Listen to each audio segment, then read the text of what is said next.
We're here today with Mr. Jay Chauhan and Mr. Bahman Rudgarnia, here to rehearse a motion in Small Claims Court in Ontario. Mr. Jay Chauhan leads the Angel Mentorship Group here in Richmond Hill, Ontario, where we have several members, several lawyers and paralegals practicing in different areas of law.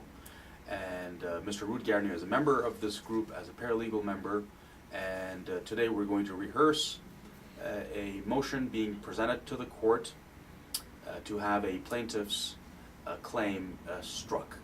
Mr. Rudgarnia will begin by expressing to the court why he is appearing, and Mr. Chauhan will be acting as judge. Thank you. Good morning, Your Honor. Good morning. My name is Rudgarnia, Roudgarnia, initial B, and I'm a paralegal.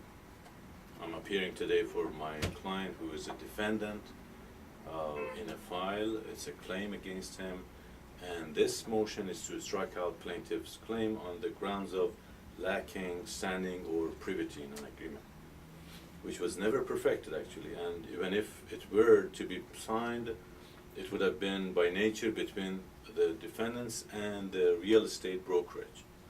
Plaintiff filed a claim for commission on a transaction which did not happen through his efforts or his contacts. As a real estate agent, plaintiff was no party to the listing agreement, which was never even carried out. Defendants also motioned to be granted the legal costs and court fees incurred to them as a result of this erroneous and vexatious claim. I'm quoting what the affidavit of my claim. In this affidavit, my client testifies that he and his spouse, the plaintiff, who brought the claim, and his spouse as his co-agent, his colleague, acted as buyer's agent to purchase for the defendant, who is my client.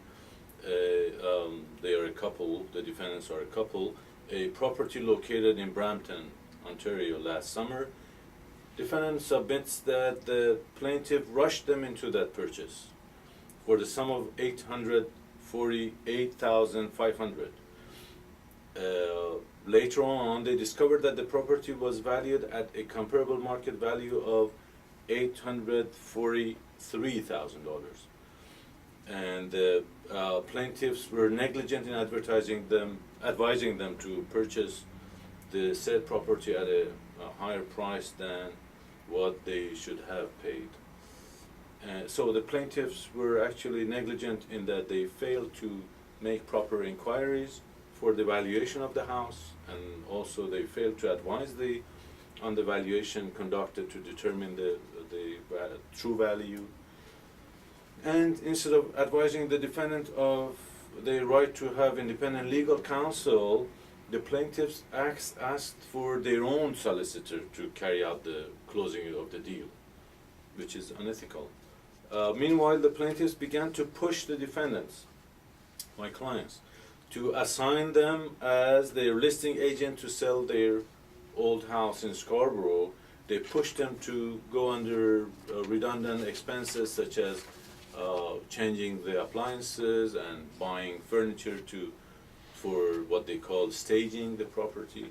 Defendants began to realize how unethical and unprofessional the plaintiffs had acted when buying the above-mentioned house for them, so they could see that while trying to get their old house listed, plaintiffs were showing no due diligence and only cared about having a quick commission as they were going on a vacation in a few days.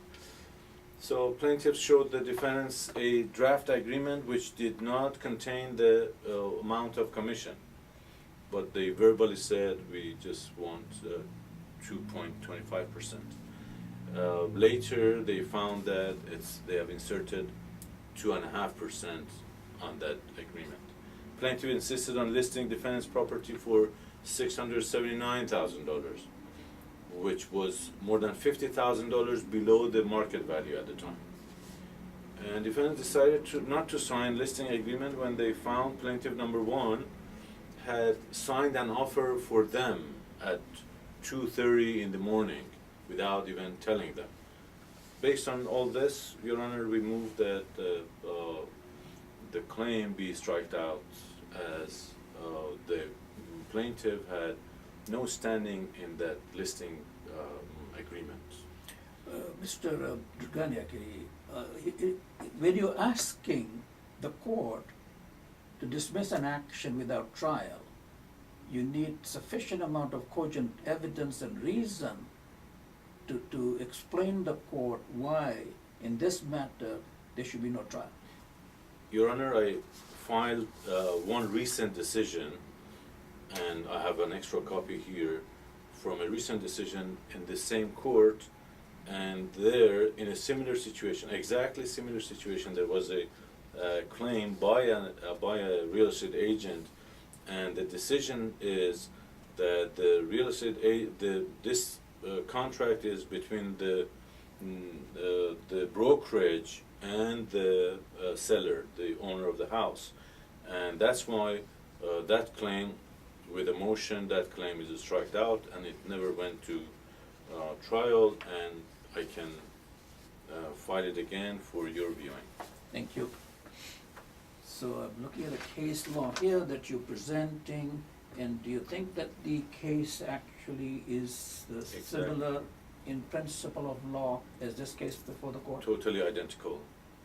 Good. So your main argument, counsel, being that when you have no agreement in place, that the agent, real estate agent, is not entitled to commission without an agreement. So the question here is, was there an agreement or there was none? The agreement was never signed by the owner of the house, who is my client, and beside the fact that the agreement, if the one who should step forward to file the claim is the brokerage, and just like this case, the brokerage never showed an interest to come and put a claim on my client. So counsel, as you know, the agreement can be in writing or it can be established by evidence. So what's your position in this situation, why the agreement is not an agreement in this situation? Once again, because it was not signed, last minute when my clients found that they are not doing their job professionally, they just want to sell the property for them and make some good commission, they didn't sign the contract, so the contract was never signed. The plaintiff is just claiming for his efforts.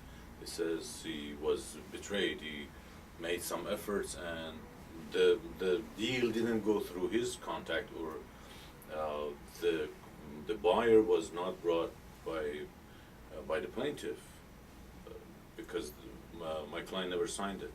This agreement pertains to real property. Are agreements dealing with real property required to be in writing? According to law, as far as I know, they're one of the cases of contract which need to be in writing. Great. Thank you, counsel. So let me think it over and I'll make a decision on that issue. So I just want to tell our group actually on the video that here we are rehearsing a motion, and we will be doing more of these videos, because that the opportunity for a lawyer or a paralegal to practice his skill in the courtroom is not easily obtained in university or bar admission course, or very often even in the articling situation. So therefore, in this group, our Angel Mentorship Group, which is on the Facebook, we invite any young lawyers or paralegals who want to join the group to get this practice and experience, we welcome them. But one thing that I have been a deputy judge for 24 years, and I want to share my experience with all the young people.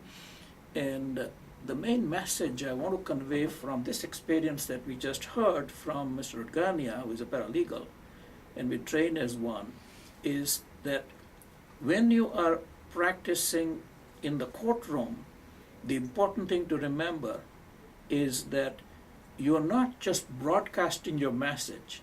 You are making presentation to the judge and trying to help him understand your position in the common law, because you are on one side of the fence and you have another counsel that you have to deal with, that you should be addressing the court from the point of view of what court would think based on the law and the facts and how the judge would react to your presentation from those 2 points of view to reach a conclusion which is favorable to you. Hope you enjoy the video and see you again.